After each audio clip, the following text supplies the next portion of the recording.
mazima tebiri bamuseyo zenga mpangudde enseno. Mukama waffe yeebazibwe atukuumye nga tuli balamu okutusiisa yakaakano. Tuna kuba tutandika okuyiga kwaffe nga bulijjo, katusooke tuweeyo okusaba tulyoke tutandike okuyiga kwaffe.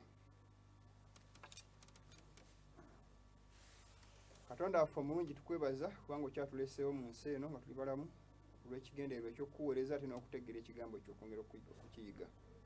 Tugenda kuyiga, tusaba omwoyo watubeere atuluŋŋamye tukuume mu byonna ku bwa Yesu Kristo omulokozi waffe. Amen.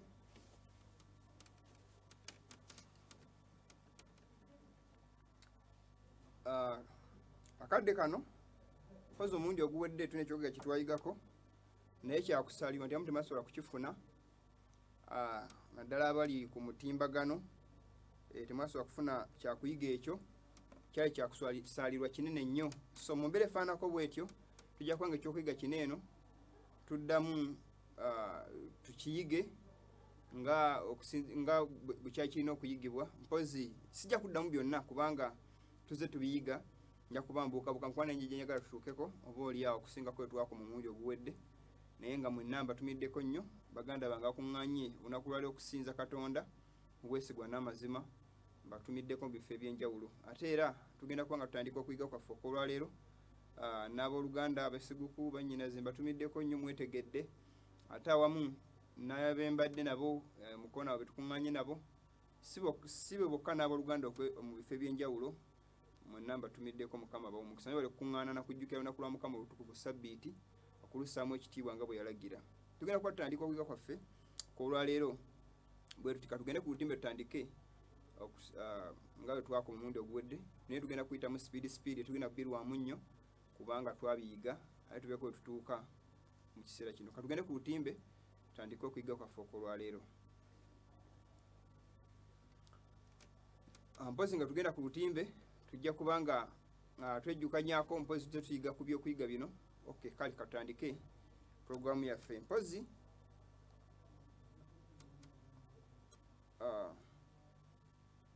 tulaba mu kitabo kya Zabbuli, Zabbuli 10:19 olunyiriri olw'ekikumi Bayibuli etugamba thy word, ekigambo kyo is a lamp unto my feet, etabaazi eri ebigere byange, and a light, era gwe musana, unto my path, eri ekkubo lyange. Bayibuli eno gye tusoma ekigambo kya Katonda ye byonna Mukama bye tukwasa mu nsi buno okuba tutegeera amazima ge.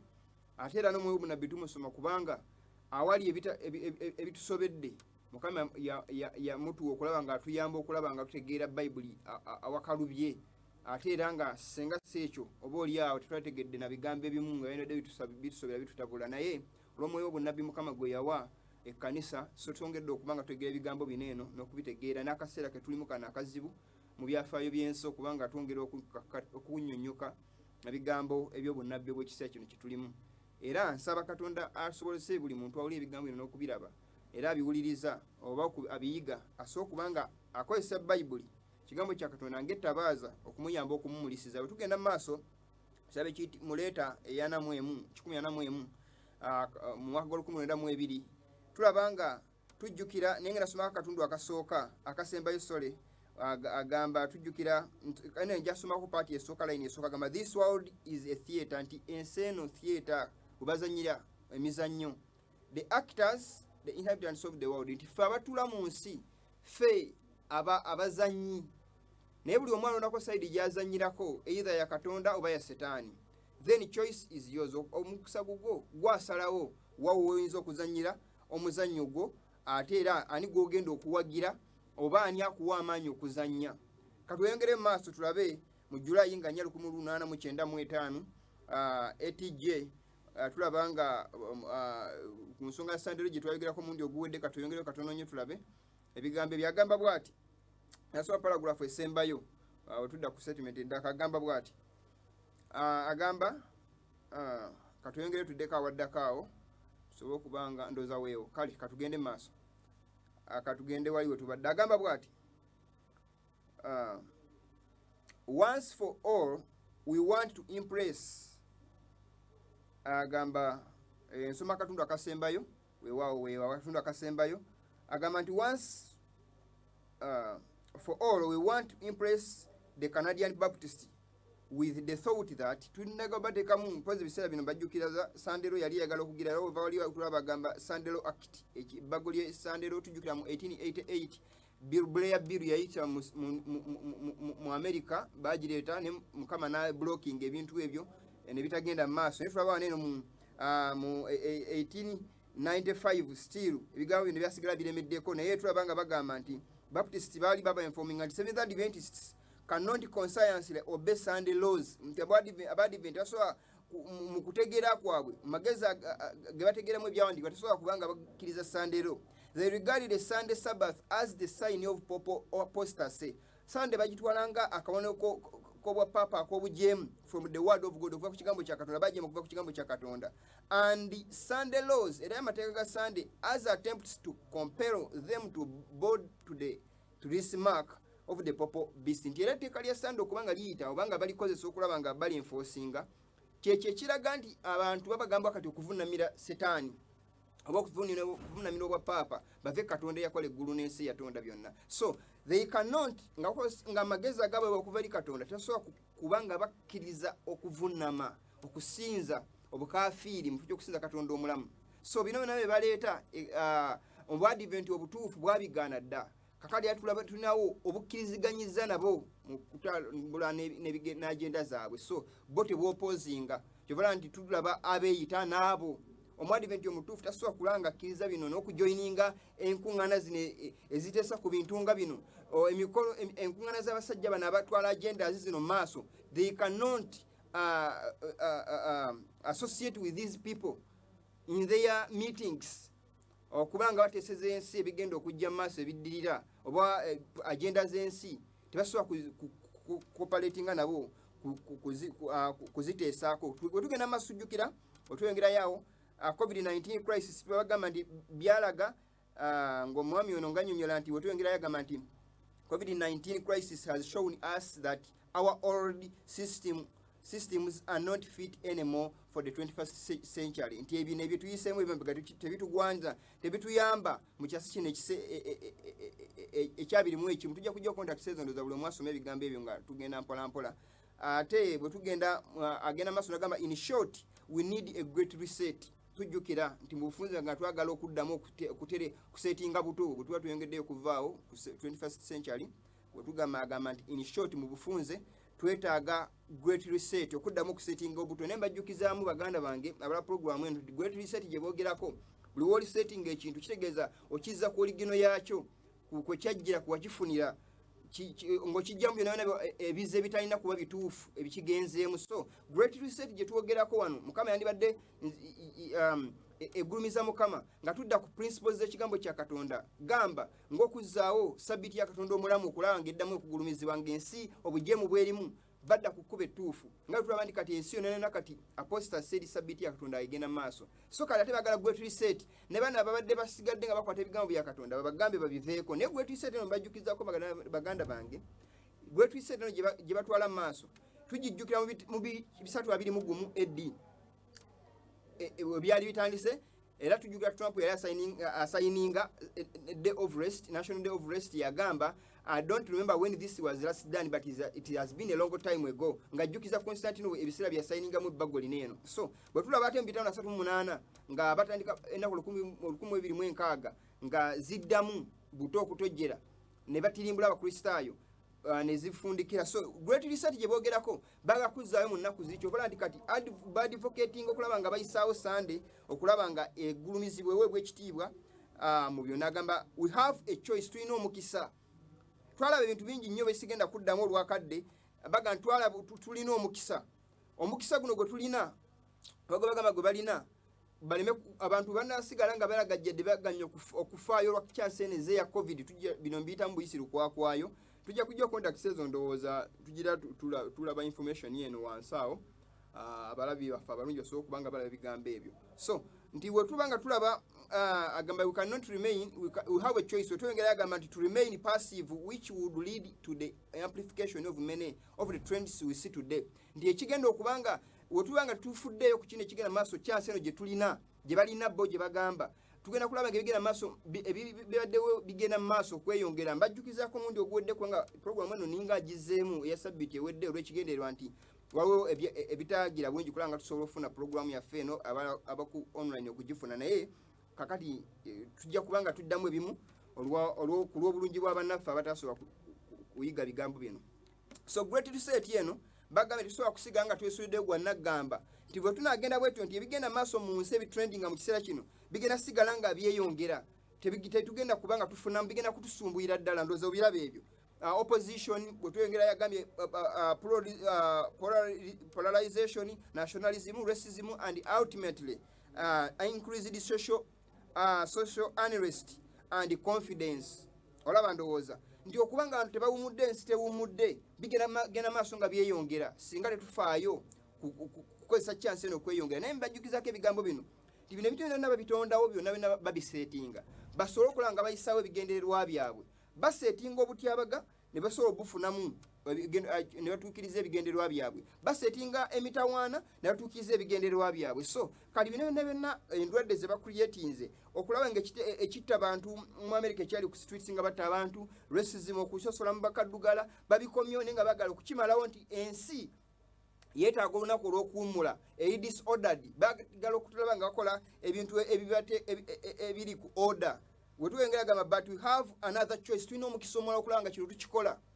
They have another choice. Bino tujjukira wetwengera their choice is okuzimba omugendo ogugenda okuddako. We can build a new social contract. So bagala okuzimba ekintu ekipya. Wetwengera gamba we can change our behavior to be in harmony with nature again. Tusobola okukyusa wetwengera gamba tusobola okukyusa empisa zaffe neziddamu nezikwatagana n'obutonde naye obutonde buno bagala okukwatagana nabwo. Mujjukire Sitaani wava mu ggulu yavayo nga ayagala kufaanana Katonda. Mukama okukwatagana n'obutonde tulina kudda ku nkola ya Adeni nga ku nkola eyasooka ng'omuntu alina okukola mu nnaku mukaaga olw'omusanvu awummule nga weesa Mukama ekitiibwa nga bana baseere batambulanga okuva ddala ku bajjajjaffe Bayibulayimu baani bonna bakuuma sabbiiti. Osoma mu kitabo kya Luberebera Essula 26:5 tulaba nga Mukama agamba Ibulayimu ne musajja omwesigwa yakwata ebiragiro bya Katonda bye yamukuutira amateeka ge 26:5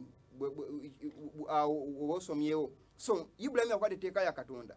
Isimayiri n'abalwana nga tuze tuyiga bakuuma sabbiiti ne Isaaka. So Bayibuli tubanga tugamba okudda ku nature again tulina kudda ku lunaku luno olw'omusanvu naye ate tulaba nga they are promoting Sunday which means bagamba nature gyegala okuddako is for the enemy of Christ.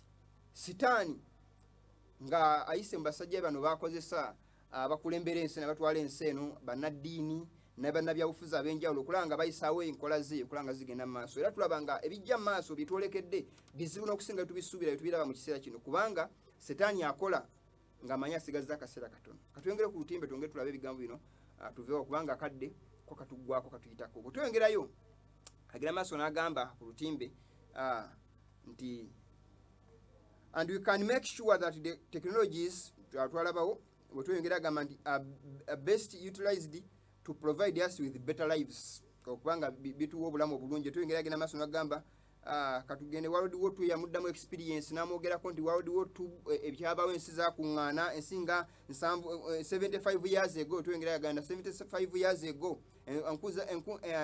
amawanga gakuŋŋaana wamu ne bajja ne basinkana ng'entalo ezimaze okuggwa okulaba nga bashapinga they can shape. So kino bakowoola the past war global order which brought us decades ekyabaleeta ebyase kugamba okulaba nga bava mu mbeera eyo gye balimu ekyabatambuzaako emyaka emingi wetwengera mu maaso bw'agamba after awo. So agamba nti bw'obagenda mu maaso kino kye bateesaako nga bakuŋŋanye ng'amawanga nti kyabayamba okutambula ebyasa ebingi ekiseera ekiwanvu. So ne kino kikyayogerako wetwengera yagamba of peace ekyemirembe inclusive global cooperation and prosperity emirembe okukoleragana wamu n'obugagga nti n'okulaba n'ebiseera ebirungi bye bafunye. So wetwengera agenda maaso n'agamba to hundreds of millions of people around the world kiyambye abantu nkuyanja okwetoloola ensi yonna.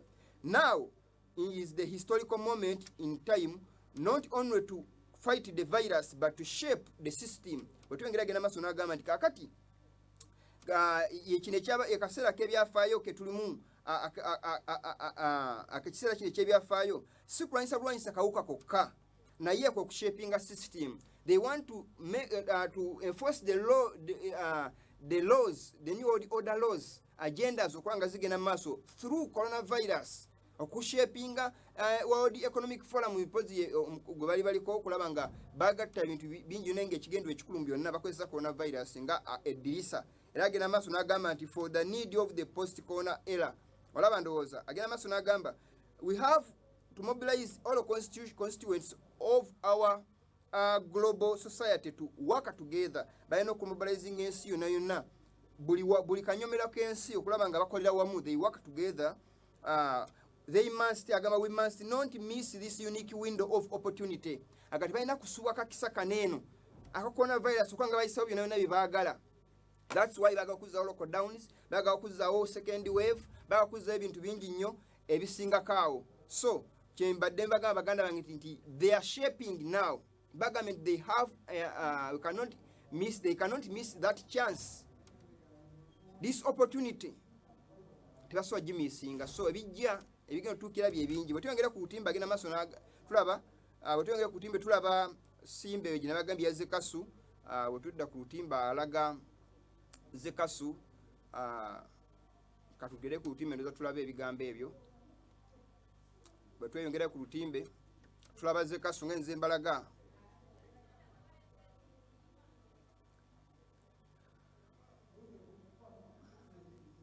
mpozi yeyo zekasu katweyongereyo tugende maaso logo yaabwe simbo yaabwe nawe njagala tulabe maaso awo katweyongereyo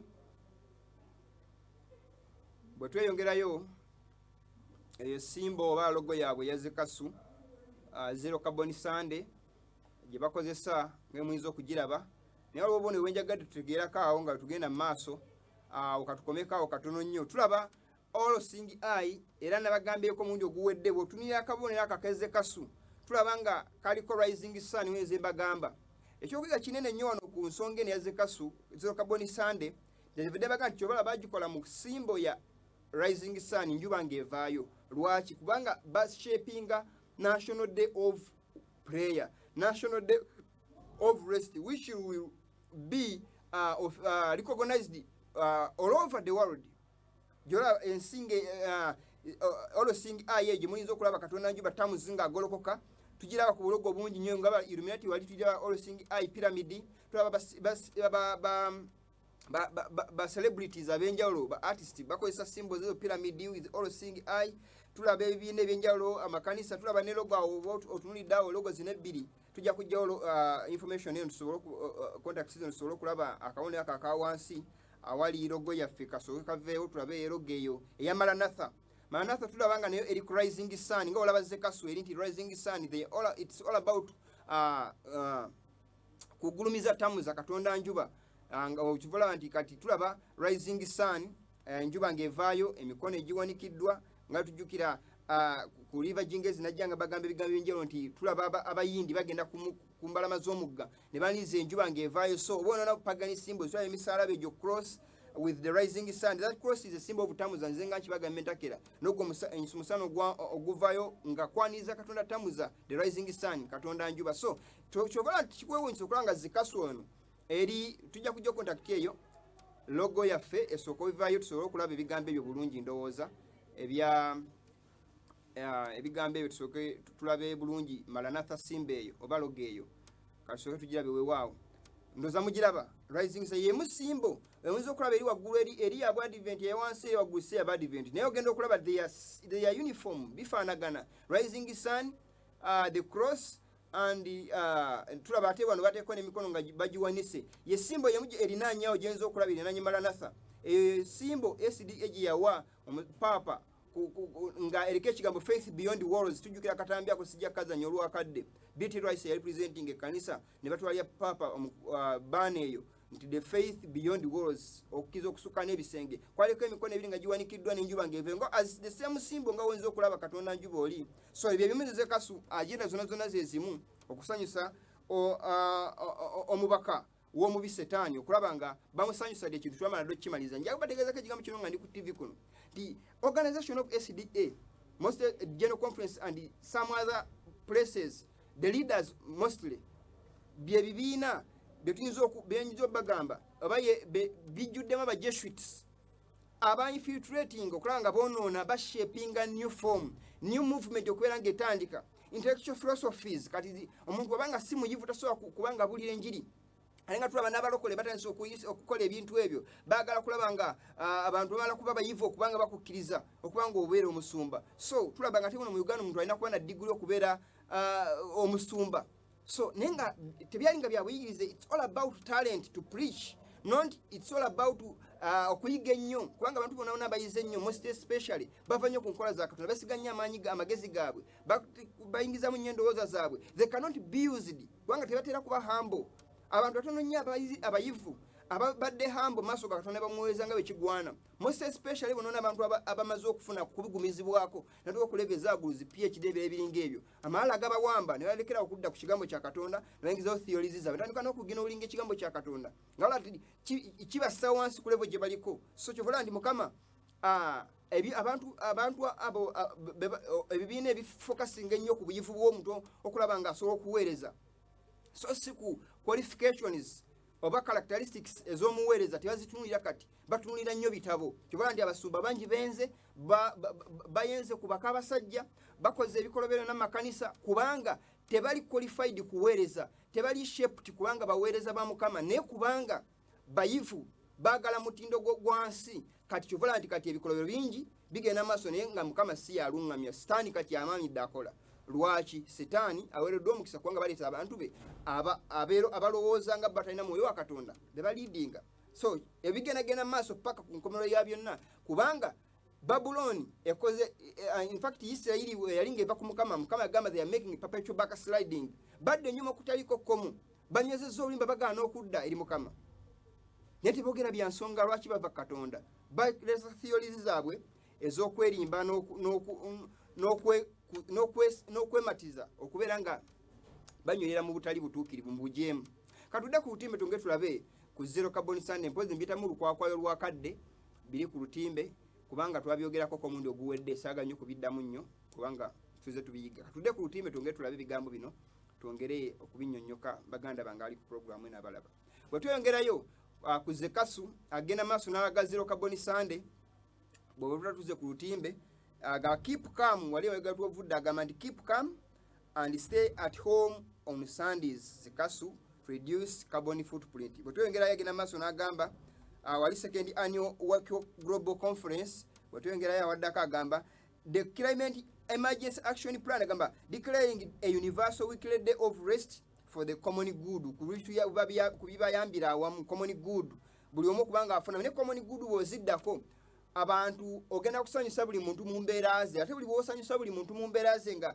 byoleeta bisanyusa buli muntu mu mbeera gyali mu common good buli omu kubanga afunamu kitegeeza ogenda kubanga entertaininga n'abakola ebitasaana okulaba nga banywerera mu kubanga tebakyalina kibanenya tebaagala kudda ku nkola za Katonda so common good eyo ereetebwa ekolebwa olw'okubantu olw'obujeemu bwabwe katuyongereyo katono nnyo bwe tuyongerayo agenda maaso n'agamba restoring a universal weekly day for humanity and the planet okuzzaawo olunaku lwa wonna olw'okuwummula olw'ensi yonna eri abantu n'ensi yonna ne mujjukire lwaki bagamba restoring agambako mu kalowoozeeko nnyo they are going to restore lwavaawo si nti lwavaawo ne amaanyi obuyinza obwo bwakkakkana after nga bamaze okukwata paapa mu 538 ne bamutwala mu France n'afa amaanyi g'obwapapa ne gakkakkana amaanyi ago gakkakkana ne gawola 1798 ekiwundu ne kiwona naye ofeteeteddanga kyovala nti tujjukira linga agamba nti we cannot leave the wound open the wound must be healed bwe tweyawula division is a wound mujjukira ebigambo ebyo but they are restoring a universal weekly day for humanity and the planet naye bakizaawo kubanga one time kyaliwo nekikkakkana nekinafuwa kali baagala kizaawo nga bakozesezza authorities z'ensi kino tuze tukibagamba ennaku zonna naye abantu bawakana balowooza nti tweyogeza byaffe naye ekirungi ebigenda mu maaso byonna mubiraba Yesu Kristo agaba bino mbiraga nga tebina kubaawo bimala okutuukira mulyoke mukkirize some people abantu bamu bakkiriza bamaze kulabako naye kasi ekirungi nti bamaze okugambibwa Mukama ffe tuba tuzeeko omusango nga tumaze okulabula time weri kukwata offside mukwano gwange kiriba gy'oli okulaba nga bikutte nga nebikusanga nga teweteeseteese katugende maaso mujjukire embozi akawaddako tulaba nga bagamba this was the first conference eyokwogera ku climate change awo agambye nti the first ever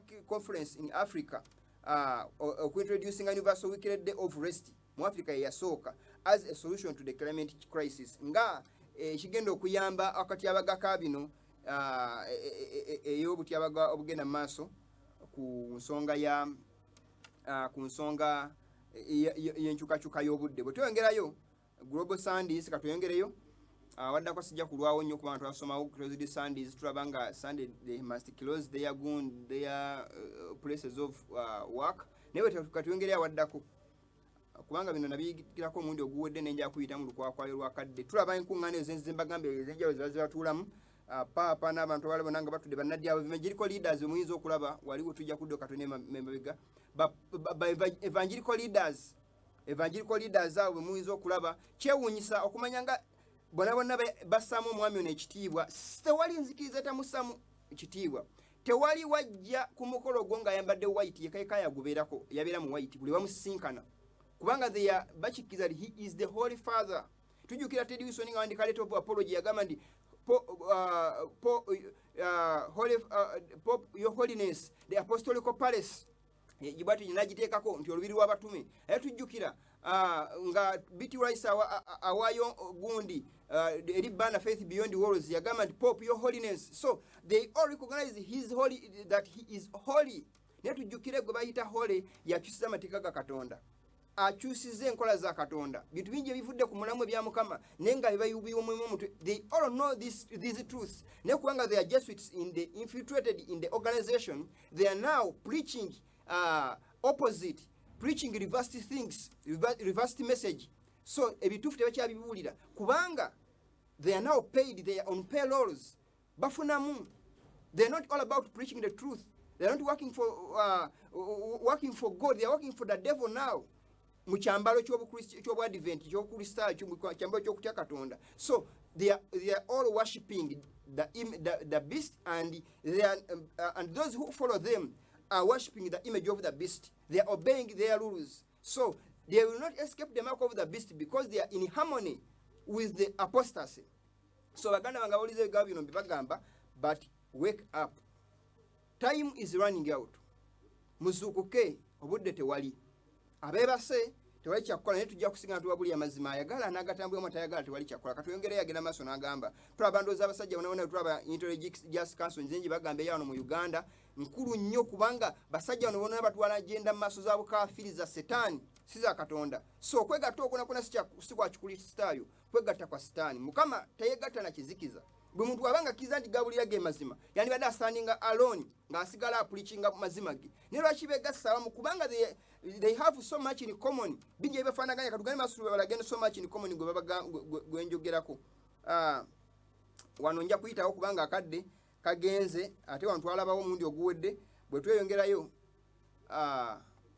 agenda maso ne tulaba bwe tusomaawo katudeyo katone mabega tusome agamba nti it is time ngera balaga so much in common wawe ko yakatudeyo katone nyama begagamba it is this time that the third angel is seen flying in the midst of heaven. Kino kiseera tulabira kamalayika okusatunga bukambanga eri eggulu proclaiming ayogera if any man worship the beast omuntu yena bwasinze ensolo and his image ekifaananyi ky'ensolo and receive his mark on his forehead nafuna akakono k'ensolo mu kyenyi kye or in his hand oba mukono gwe the same olaba in kitegeeza munda so si kungulu simbe nerabika kungulu but inside mu forehead munda mu kyenyi magezi gafe oba naakola naye nga akola si nga kimuva mundo kola nga sikwa kungulu wabula nga akola nga biri nga kiriza ekyo agamba the same shall drink of the wine of the wrath of God ajja kunywa ku mwenge gw'obusungu bwa Katonda ogufukibwa nga tukutabuddamu mazzi mu kikompe ky'obusungu bwe.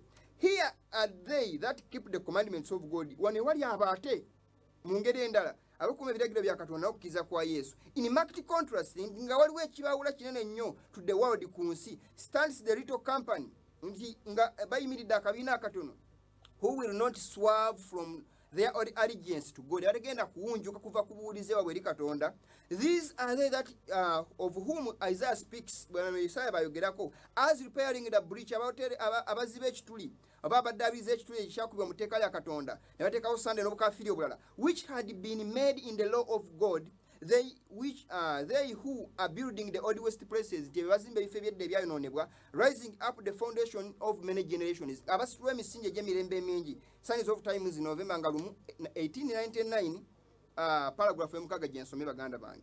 Katweyongereyo abaziba ebituli Mukama abogeddeko, time ono gye tulimu ey'akatyabaga. Mukama alina okulabira kati abantu be abastanding on truth, abayimirira ku mazima atali yadagaza nnyiso gatiririra nga babuli ekigambo nga bwe kirina okuba, si nsonga nti balina gwe banyiiza. Enenjiri teri wabawutu kusanyusa abantu nti mune buli omwamu enyemu nga maze okubuulira. Amina. Bantu bangi bajja kuwulira enjiri eno banyiige ne we batudde banyigiraawo, naye si kikulu nti tusanyusa abantu, no. Ekikulu kubuulira kigambo kya Katonda kyekikulu, kubuulira mazima. Si kulaba nga buli omuntu nti ava ku TV ye nga amwenya, nedda. Bangi banyiiga, abantu bangi bali eyo beesuuza balaba program ate nga tebajja givaako kubanga baagala okulaba, baagala kuwulira ebigenda maaso. Naye this is judgment. Guno musango gye bali kubanga bategedde bawulidde nti baganya okukkiriza. So bajja kwesoleza we batudde, tebagivaako, banyiivu, naye ng'ate bongera kibi kubalumiriza kubanga gano ge mazima. Agenda maaso n'agamba, and I saw n'endaba as it were a sea of glass, ng'ennyanja endabirwamu, mingled with the fire, ng'etabuddwamu omuliro, and them that had gotten the victory over the beast, n'endaba bali bafunye obuwanguzi okuva eri ensolo, and over his image, n'ekifaananyi ky'ensolo, and over his mark, n'akabonero k'ensolo, and over the number of his name, n'omuwendo gw'erinnya ly'ensolo, stand on the sea of glass, nga bayidde ku nnyanja endabirwamu, having the harps of God, ne bakutte ennanga za Katonda. Tulaba wano abali bayinde ku nnyanja ey'endabirwamu nga bawangudde ensolo obwa paapa, ekifaananyi ky'ensolo okwegatta kw'amadiini abagatiddamu okukolera ensolo, ekifaananyi ebibiina byonna ebyegasse, and his mark, n'akabonero k'ensolo esande, and over the number of his name, n'omuwendo gw'erinnya ly'ensolo. Wano ewali ekyokuyiga baganda bange ekikulu nnyo. Ebintu bino ebisatu ebina: the beast, the mark, the image, and the number of its name. The number is vicarious fidei. The name is vicarious fidei. The vicar of the Son of God, where yita papa. So the number of that name is 666. So abantu abasinga tebagenda kweyita title, but they are going to use 66. Kyemejja njagala bagamba katuyongere katono nnyo. Wagamba so much in common. So much katuyongere katono nnyo. So much in common. Kinyaga batukozesako kyekiriwa. Ebiina byonna kakati birina ekibifaananya. Naye nga kibifaananya, identity zonna ezibifaananya zijjibwa mu bukafiiri emabega, kubanga obukafiiri bwe bwalwanagana n'abaana ba Katonda, abaana ba Isirayiri, era bwasikanga abaana ba Isirayiri ne bagenda ne basamira ne bava Katonda. Mukama n'abakoola n'abazza ne bakkiriza, abo ne bagaana ne bazikirira. So time yatuuka n'agamba siikaayane n'abantu be n'ebbanga lyonna. Kale mu kiseera kyaffe kyo tulaba nga bayita Bakristians abakkiriza mu Katonda n'ebibiina ebirala byonna byonna bazzeeyo ku nkola ya Babuloni, Misiri, Egypt, Buyonaani, ensi gye basinzangamu obukafiiri. Kati ekomyewo, naye kati bekikola batya? Okuleeta obukafiiri obweri ebamega obwakolebwa. Ekeziya bwe yali esoose okusika neyereetera abantu balayo nanga babitunira ng'ebibi, naye kati babyadoptins, babiganzizza, era biganzi nnyo gye bali. So obukafiiri buno kati bwaniriziddwa mu bibiina bingi, bamwambazza ebyambalo mbu guno omusalaba gwa Yesu. Yesu yabajjako omusalaba n'aguteekawo nti guguno. Oba emiggo egyamu kuba gyali gya Yesu, Bayibuli egamba emiggo gye gituwonya. Tuteeka emiggo ku makanisa girebeete, kubanga emiggo gya Yesu, kubanga this is the cross of Christ ffe gwe tusinza. So n'emiggo waliwo emiggo egya Kristo, Bayibuli Isaaya 3:3 egamba nti olw'emiggo gye gye gituwonya. So tudire n'emiggo tugiteeke ku gundi. Engule ye ey'amaggwa naye tudire engoye tuziteeke ku makanisa, kubanga ez'amaggwa, kubanga tubirivinga Kristo. Kristo tali mu ngule ez'amaggwa, tali misalaba, tali miggo egyamukubwa. Kristo, we are walking by faith, not by sight. Tukitambula okukkiriza so si lwa kulaba. We do not need other evidences. Tetulina bujulizi bwalala bwe twetaaga. It is enough, kimala, that God died for my sins. He came to save us. Kitumala, Bayibuli etumala. Lwaki tumala okukozesa obukafiiri okubukozesa nga symbols okuprovinga nti we are Christians. Yeti nga waliwo obubonero obulala bwe tukozesa abakafiiri batakozesa, obwali buzenga emisingi egy'omusaana gw'ekkanisa okuva emabega nga bihonalinga Katonda bimusaamu ekitiibwa. Now kati paganism is adopted. Katudde ku lutimbe tulabe obubonero buno katono nnyo nga tweyongereyo tulabe ebigambo bino kubanga kati ensi yegasa. Tulaba half moon Isis, Horus and Seb wale mega tubadde mu Misiri. Isis, Horus, Seb bali abakatonda abasatu mu half moon and the sun and is the star. Tulaba wevera inize sesatu bwetuba tuzekola ene katugenderaawo. Bwe tubanga tutunulira obukafiri obusitiru nga tukyali awo nyinyi we tuli katudde katono nnyo. Tulaba half moon Bar and Adad, half moon Bar and Adad, Adid the star and the half moon. Bar Adad, Bari ne Adad, mpozi bakatonda obukafiri half moon and the star. Tuze tubirabako tulaba mu pagans from Egypt, from Greece, nebina Bali. Tuze tubiraba ne mu Bible yogera ku bakabona ba Bali bonna bingi nnyo bijja yogera. So tulaba three weverines ezo the 666 katugenda ku kiddakaawo twongere confirminga bino embagamba. Mpozo mundi oguddako nja kujja nga tuyiga ku nsonga y'obukafi ya pagan symbols nja kuddamu njigirize. Gwe tugenda maaso tulaba so much in common. Lwaki njogedde ekigambo so much in common bingi ebifaanaganya. We have these three weverines tuziraba ku lutimbe nabagambye omuntu yena wasize ensolo n'ekifaananyi kyayo Bible wegamba kubikulu esura 14 olunyiri 10 in fact 14 agamba ensolo n'ekifaananyi ky'ensolo naye 15 agamba nti nenda abali bawangudde ensolo n'ekifaananyi kyayo n'omuwendo gw'erinnya ly'ensolo bayimidde ku nnyanja endabirwamu bakutte ennanga za Katonda bayimba oluyimba lwa Musa n'omuweereza wa Katonda bingi nnyo byayogeraawo. Naye watudda ku lutimbe nga tulaba ebigambo ebyo abawangula ensolo ekifaananyi ky'ensolo omuwendo gw'ensolo n'omuwendo ensolo ekifaananyi ky'ensolo akabonero k'ensolo n'omuwendo gw'erinnya ly'ensolo wano njagadde tukone ku muwendo gw'ensolo n'akabonero k'ensolo kuba tuze tulaba akabonero k'ensolo ensolo n'ekifaananyi akabonero k'ensolo n'omuwendo gw'erinnya ly'ensolo omuwendo gw'erinnya ly'ensolo 666. These three weverines they are standing biziyimiridde tujja kuddeyo wali ku kifaananyi kiri ziyimiridde ku representation of 666. So kyebena mbagamba nti mulaba gandula eryo lyembalagako waggulu faazo yo wano Uganda sinawewala tulaba omusalaba go cross tamuza with the three weverines 666. This is the mark of the number of its name. Lukanga kaga mukala tulaba SDA the same symbol. Tulaba waneno the organization is half moon and the star.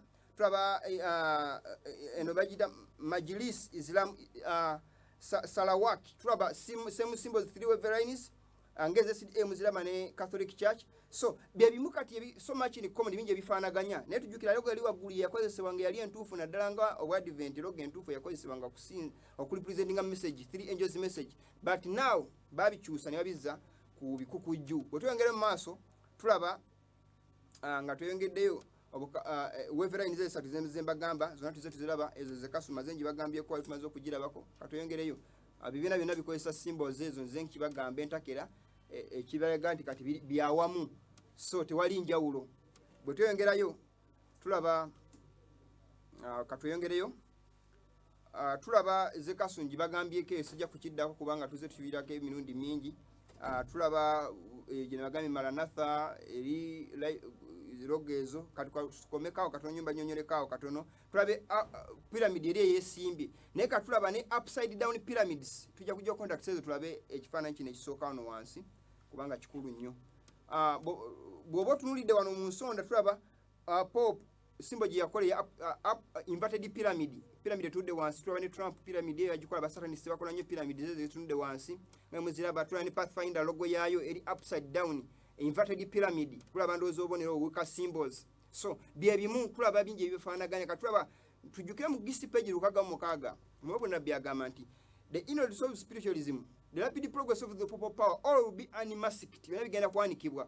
But the truth about rapid progress, the inner soul of spiritualism, okuyingira kw'obukafiri si kuyingira mu walala wonna, bino bigenda yingira mu kibiina ekibadde kyeyita ekya Katonda nga SDA organization nga bigita mu general conference obukulembeze obwo obuvudde ku nkola entuufu bagenda kuyingiza obukafiri mu nfumo. These are pagan spiritualism obukafiri okubanga buyingira inner soul of spiritualism all will be unmasked. So tewali kigenda kulekebwawo so gamba nti lwaki abigera bigambe no omwoyo nabbi agamba all will be unmasked teri kigenda kulekebwayo. So we batakyuka kuva ku bino ebintu we need to come out from among these people and be separate, that we be not partakers of their sins, neither we receive of the plagues. So katugende maaso wadda ku Pathfinder tumaze okulaba inverted pyramid gye bakozesa nabo nga basatanists gye bakozesa ku honors za Pathfinder ze bafuna. Katugende maaso awaddako honors kuliko akabonero akakaddako njala tukalabeko awaddako awo tujja kuddayo katono nnyo emabega bwe tuba tuze ku honors we tuddako katono nnyo emabega honors ezo waliwo devil horns eyo gye muyinza okulaba kubonako muyinza okukala katuddeko katono nnyo emabega tukalabe devil horns tugyetegereze bulungi awaddako katugende mu maaso awaddako awo ndowooza kale tujja genda awaddako katono nnyo naye nga tulina kuvaawo awo tulaba gundi amagye gali tulaba oba paapa wali tulaba nga balina gye bayita blue army amagye agakuuma paapa tulaba ne Pathfinder nabo kati tuleba ekibiina kyesidina kina ejjeri ekibayita Pathfinder naye bye bimu malanza sauti ze bakuba byonna nabifaanagana tewali njawulo enkola zonna zifaanagana ze zimu tewali kyawula kati bingi bifaanaganya bibafaanaganya so much in common so tewali njawulo byonna bye bimu nga bw'oyinza okulaba so kati tewali kibula ku kinnaakyo enkola zonna ezimu zifaanagana simanyi lwaki tesobodde kulaba devil horns ziri ze mbadde mbagamba okay tugenda kubiraba awaddako katugenda awaddako naye nga mulabye amagye ago gafaanaganya gali ag'obupaapa agamukuuma ne gano tujja kuddayo katono nnyo wali eri we tuvudde tulabe ebigambo ebyo tunatera okuwunzika ntozi olwakadde awo agamba abawe tusomawo tulaba ebigambo bino eno mulaba ndowooza simba eyo ya devil horns tuyinza okulaba akabonero ako ezimu ku honors ze babawa ngaembazo baga logo situ ya bukafiiri so waliwo n'akabonero ako devil horns muyinza okuzaba abantu basatanists ze bakozesa papa uyo azikozesa Hillary Clinton uyo akola bangi neno aba artists bazikozesa abayimbi anadaba amaanyi abo bakozesa symbols ezo okulaba nga so bino bintu bye bimu just bikyusiza forms zina kuba nti organization njawulo ezibiddukanya naye nga source yemu tujjuke mu nsibo tulina amaanyi ga mirundi ebyo amaanyi ga Katonda amaanyi ga Setaani tewaliwo wogamba nti gano kale tegali awo wakati kati no enkola ezimu zonna zosanga mu bukafiiri ziba mu bukafiiri wezosanga mu bukristaayo still bwa bukafiiri mu kyambalo ky'obukristaayo tewabaawo njawulo byonna bisigala bye bimu awo kyova olina okwetegereza muganda ngala puroguramu eno so bwe tuyongera mu maaso bayibuli egamba bweti lwaki ebigambo bino tubyogerako kalugende mu maaso awaddako lwaki tubyogerako kasome ekyawandiikibwa kino ekiddako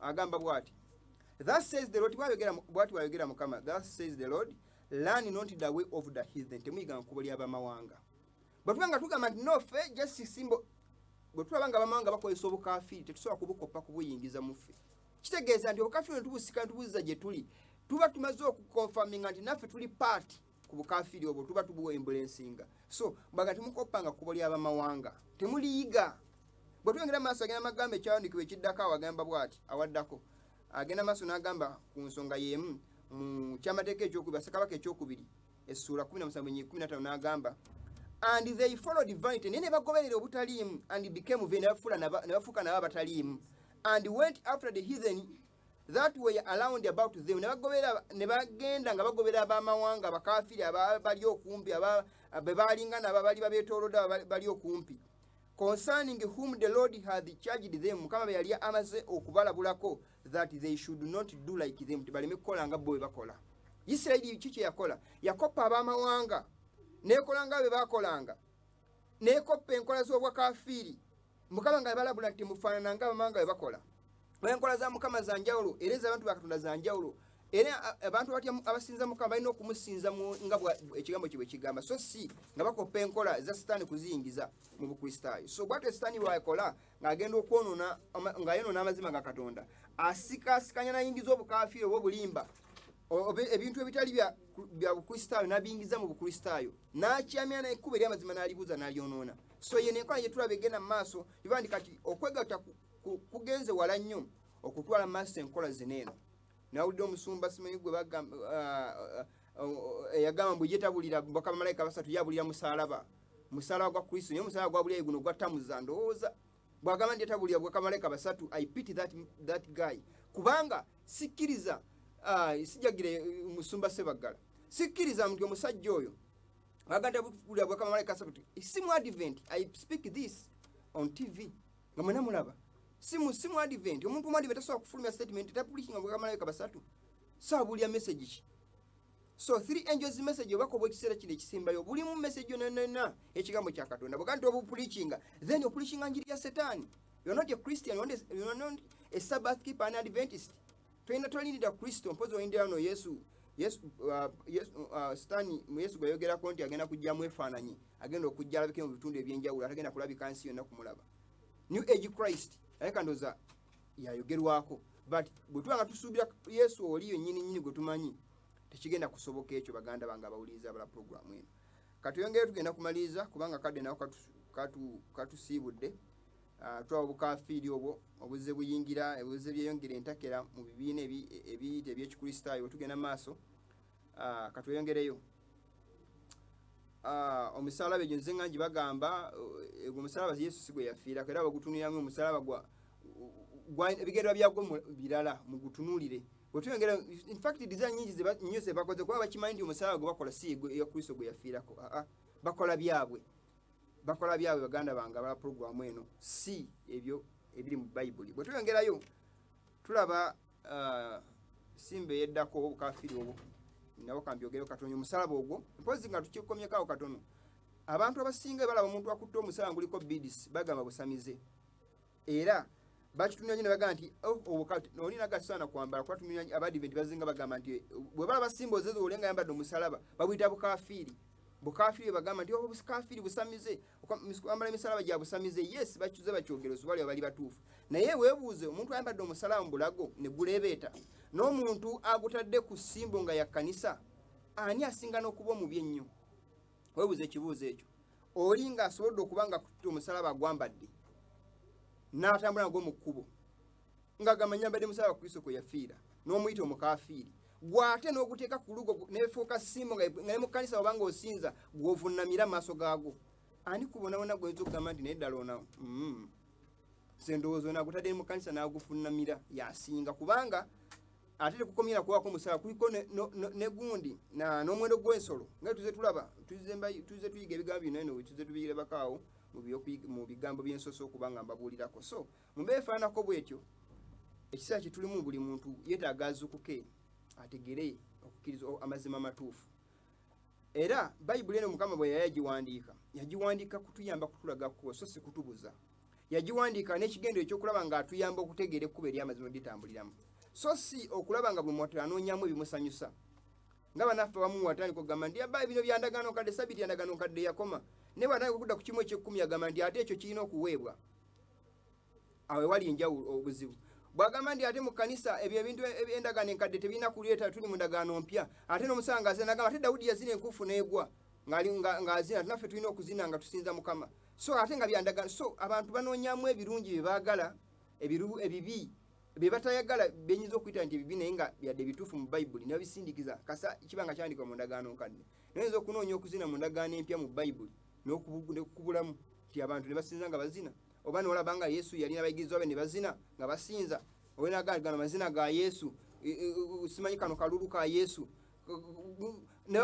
eno ngoma ya Yesu simanyi oba mu Bayibuli bazi grouping nti eno ngoma ya Yesu eno kalulu ka Yesu kano mazina ga Yesu sigalabangamu ndi Paulo nagandi muzinenga gano Yesu amazina ngo okola boti ne boti yega Yesu byazzebuzi bantu jasi kugezaako kukola bibagala nabiyisa mu mbere faana kwetu naye sabiti nkafundika n'ebigambo bino kubanga kaddeko kaleka kagenze naye kambalika ekigambo kinene baganda bange omuntu yenna nze nga njoga ku nsonga ya sabiti ne mutina bwatategeera sabiti ya Katonda bye tubinje bigenda okuyingira era nekyetedde obukulembeze nga ECD okubanga buva ku mulamwa nga buseerera okuva ku musingi omutuufu kubasandikira kubanga sabiti lightly regarded fundraising ezigenda maaso kutuuza nkiiko za mikolo kudda ku bintu bitayamba ku sabiti kukafula katuuti ka byabufuzi kukola nga bye baagala ekireete ndi sabiti okubanga lightly regarded n'okubanga bino byonna bize biyingira obutayimirira bingi bize bifumbekere bipakira lwansonga ndi Sabbath lightly regarded omuntu yenna kasa ajja alekerawo okussa mu sabiti ya Mukama ekitiibwa kyekiddako aluzinga focus y'okutegeera amazima lwaki sabbiiti eyo representinga katonda gwe tusinza. Omuntu yatayinza gandi sinza bifaananyi ng'amenya sabbiiti. Lwaki? Kubanga ekifaananyi kitegeeza ekintu ekiwakanya katonda. Kati bwebanga obudde ku sabbiiti ya Mukama nonga sinze yavaawo, kitegeeza na sabbiiti nagyogenda ogulumizeeyo omuntu oli ku kifaananyi osinza. Bakatonda abalala bakulagidde nti kola kino, Mukama ate yakulagira kirala, kitegeeza osamira. So tosobola kuobeyinga katonda, kusinza katonda nga ate okola ebiwakanya enkola ya katonda, amazima ga katonda. Kitegeeza nti byonna byonna ebikolebwa nga bikyamya nga bivudde ku kkuba ettuufu. Ekyokuyiga kino ekimalayo sabbiiti ejja, haafu yakyo kirungi tugituuse, tujja kuba nga tumalayo haafu omulundi ogujja sabbiiti eddako. Naye mu kiseera kino eno tugenda kubanga njagala tube nga tufundikira n'ebigambo bino nti sabbiiti tulina obubonero bubiri ku sabbiiti ewedde ng'evuddeko, naye eri bye nayogerako. Tulina symbols mark bbiri, the mark of the beast and the mark of the living God. Mark of the beast eri in opposite ne sabbiiti ya katonda. Naye kyenvudde baganda bange, weekend ekoma leero, week beginning etandika nkya, yadde abantu bamanyi tekisobola kuba weekend nga za nnaku bbiri tekiriiyo, just okubuzaabuza. Naye weekend entuufu ekoma lwaleero, enkya tutandika wiiki buto. So kati Setaani y'omulimu gwakoze olunaku olusembayo lwa Mukama yalufuna olunaku ye n'afufuna olunaku olusooka, ali nawita olunaku olusembayo mu wiiki, abantu ne babulira awo ne babula. So naye nga kitulina okutegeera weekend bwekoma olwaleero, enkya wiiki etandika empya. Abalina okukola baba balina okukola Mukama yateekateeka. Naye reset gye bazze bagambako mu byokuyiga bino tuze tuyiga, reset bagala kuddamu kulaba nga olunaku olw'enkya oddamu okufuna authority gye power gye lwalina before, okulaba nga balwanyisa enkola ey'amazima entuufu. So mu beefaanako bwetyo tulina kusigala tuyimiridde ku kigambo kya Katonda, tubulire nga bwe kirina okuba. Obujeemu obujja buyingira mu nkiso bweme kuweebwa mwaganya kugenda mu maaso, abantu bategeere amazima ne bagaane bugaanyi, naye nga gw'obulidde ekituufu. So mu beefaanako bwetyo mbadde nsaba baganda bange bategedde amazima gano muzuukuke. Mpozi nja kubajjukizaako baganda baffe bali ku sayidi y'entebe, oluguudo lw'entebe olwo lwonna lwonna mbadde mbasaba abaagala okuŋŋaanira munkubireko ku ssimu yange nga nvudde mu studio, nja babuulira ekifo tuyinza okuŋŋaanira sayidi z'entebe, n'ab'emikono muyinza okunkubira ku ssimu ne mbategeeza. N'abaana nja kuba mbategeeza ebifo aw'okuŋŋaanira, abaagala okuŋŋaanira, okuŋŋaanako wamu n'abooluganda. So n'ab'ebuyikwe muyinza okunkubirako essimu oli sayidi zeeyo ne mbalagirira, n'ebirala bifo bingi sijja byonna mu kiseera kyaffe kino, naye nga bingi nnyo betuyinza abasobola okuba nga muntegeeza. N'abalala besigambye nga wonna wooli oyagala kuŋŋaanako wamu naffe, osobola okukuba essimu ezo eziri ku lutimbe ne twongera ne tuba nga tukola puroguramu ennungi. So n'abagala okubatizibwa waliwo abankubira essimu, naye twetaaga okwongera okuyigamu okusukkako wano ku lutimbe nga bwe tuyiga, kubanga kino tekimala. Toyinza kugamba nti nalabye piramidi simanyi abusamizi noga nti njaga kumbatiza, tekimala. So wetaaga okuyiga diipa okusukkako wano okwongera okuba nga kyobatizibwamu okitegeera, ng'obatizibwa n'otegeera amazima g'oyingiramu. So mu mbeera efaanako bwe tunjala kola nga nteekateeka okufundika ekyokuyiga kino olwakadde nti kaweddeyo, njagala kuba nga nteekateeka okusiibula. Mukama nga bwali w'ekisa nsaba abakuumi. Olunaku olwaleero tugenda kufundikira wano, sabbiiti ku Tuesday tugenda kubiddamu nga pulogulaamu yaffe bw'etambula. So ku Tuesday ku makya tugenda kuba nga tutandikira wano okuyiga kwaffe.